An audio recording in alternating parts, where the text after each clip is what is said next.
Hey, this question might be most for our youth specialists, Jay Warner and Brett. But I'm curious about how real you think this reported loss of young people in the church today is.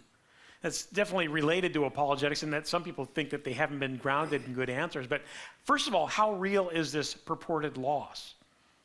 Yeah, I think anecdotally, we both know from working as youth pastors, we know that in our own youth ministries, we saw this happen. We saw that young people were walking away. And what disturbs me the most is, I don't care what number you're looking at in terms of your survey. The numbers vary, like you said. But I think it is real. And when you survey why young people are leaving, it's always the same. The people leave for the majority reason, when left in an open question format, is that they have intellectual skepticism, doubt. They don't believe it's true anymore. But sadly, when they return, and Lifeway says about 30% will return to the church anyway, it could be higher. But when you survey them, why are you coming back? I'm looking to see, well, okay, do you now believe it's true? That's not what they say. The largest group, the largest reason for why they return is because they want to raise their kids in the church. So what you have is not only that we have young people leaving the church, but those who come back are forever changed. They're sitting in our churches, and they aren't committed to what we believe. And I think for me, I'm very committed. Look, I'm 52. People my age are not leaving the church, folks. They are, but not the kind of numbers we're seeing for young people. I do apologetics. I do Christian case making, and that's the audience. I wrote Cold Case Christianity because Sean and I were teaching this to high schoolers. And he said, you should write a book about that. And I said, I don't think I have time, But it was designed for young people. We can raise the bar on young people and teach them this stuff. And I honestly think that the future of Christian case making should have one audience in mind: young people. Amen. And that 14 to 30, that's where the damage is occurred. That's where we're losing numbers. Those are the people who are no longer convinced it's true. And so I'm committed, like Brett is, to making sure that audience is always in my target. If you want a good feel for where our young people are at, you should read the book Soul Searching by Christian Smith. Christian Smith is a sociologist. He was at University of North Carolina. He's now at Notre Dame.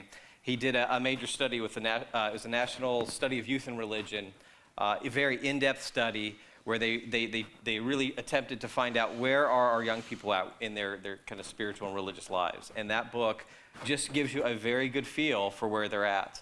And I'll share a couple of the findings in that book tomorrow.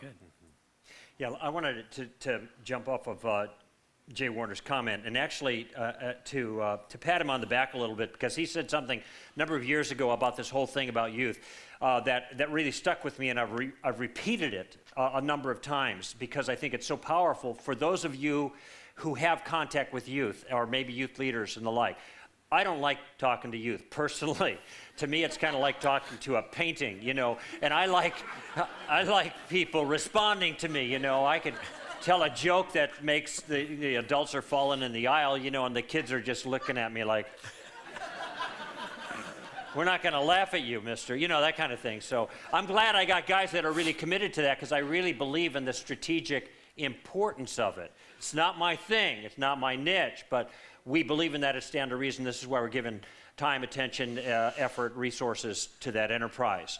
Here's what Jim said a number of years ago that really stuck with me. And it's based on his own experience of working with youth leaders, youth groups, as a leader himself, and being frustrated with the results. And the way I recall it, Jim, is you said you came to a point where you just said, doggone it, I am tired of throwing candy at these kids. From now on, here's my job. My job is to make sure that after these kids are with me for 4 years in my youth group, and he was a layperson at the time, but he was doing youth work, that when they're done after 4 years with me, they never leave Christ. Boy, can you imagine what would happen to our youth if youth leaders around the country said, I'm tired of throwing candy at these kids. It's my job to be a pastor to them and disciple them so that 4 years after they leave me, they never leave Jesus. Bravo. I hope I got that right, Jim, because I've been telling that story all over the country. It always sounds better. Good. It sounds better when you tell it anyway. So. I noticed something watching Jay Warner's presentation in the desert a few weeks ago. He did this wonderful cold case Christianity presentation. I don't know how you crammed all that into 30 or 35 minutes. Just amazing. But I spent most of the time, I watched it twice. The first time I watched this presentation, the second time I watched the audience. And the men in the audience were just leaning forward like I've never seen them before in a church. So there was something there for them. I think this feminization He's thing. got a gun, that's why. Oh, He's got and he had a badge. He pulled back his, it was, Hey, I are was you, think- are you packing heat right now?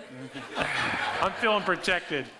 If I'm breathing, I'm typically got something, yes. But I can tell you, there's a lot of cops. You discover that there are people who, a lot of cops are at these presentations. There are several law enforcement officers in this room right now that I've met over, the last year or so, and are drawn to an evidential approach. And we just recognize that, one of the things you do for a living, we're working with evidence every day. And we've taken it for granted. This is this is a transferable skill set.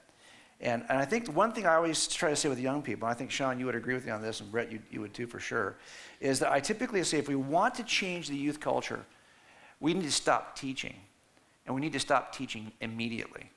And we need to start training. And there's a difference. Because training is teaching with a fight at the end. Basically, fighters get fat between fights, right? Until they sign the next fight, they get fat. Then they get a fight signed, and suddenly they're training like crazy because in 6 weeks, if they can't do this, they're going to get beat. So they want to be training to get ready for the fight. And so what we started doing years ago was scheduling fights. So in 2 weeks, you guys are back in Utah before. Are we first? I think we're first going. Already did the. Dude, we're going in 2 weeks. Don't You get going in a 2 fight weeks? about it. Come on. Don't start that. You know went what? in 2 Tomorrow. weeks. You know what? We have This guy is such a nuisance. You're going to see tomorrow. Is he a nuisance, Mary Jo? You know he is. You sound like a senior citizen, man. Dude, that is so it. I am not going to feel bad. Amy, am I going to feel bad about my presentation tomorrow now? No, I'm not going to feel bad. So just come tomorrow. I've got something to say about we what you had a just said. deal. No, We had a deal's deal. off. Deal is off. Sorry, go ahead. All right, now that the cranky old guy has. What we started to do, we started to schedule fights. In other words, we scheduled the battle that they're going to face eventually. And that might be a week in Berkeley, where they're going to meet with the best atheist minds we can put in front of them. Or that's going to be a week in Utah. We're going to be in a week from Monday, we're going for a week. And we're going to put the best, I've got a big LDS family. I got 6 brothers and sisters who are all Mormon. And I can tell you that we're going to spend time talking to a lot of Mormons in a week. And that's going to our kids are going to have to get ready and become good Orthodox theologians in order to spend time on the street combating, which is a very sophisticated heresy. So we're going to spend time by scheduling. Now you're not just teaching, now you're training because a fight is coming. And kids take that much more seriously. And I think, and I was going to, go ahead. Yeah, you can clap for him. Okay. That's what we do. I taught him everything he knows. Oh, jeez, here we go. You can tell we were pretty good friends after all these years. Kind of connecting this whole kind of fight mission idea with kind of the feminization issue that you brought up. I think one thing that I found is that with apologetics being connected to the larger mission of the church and used in the service of evangelism and our mission to proclaim the gospel, I think there's a big appeal there for men to live their life for this greater mission. Yeah. And this battle, and I know a lot of kind of postmodern voices out there have really warned us against, battle language and this kind of thing. And of course we have to be careful with it, but it's the language of Scripture. Paul says that we're in a war, we're in a battle, we're in a fight.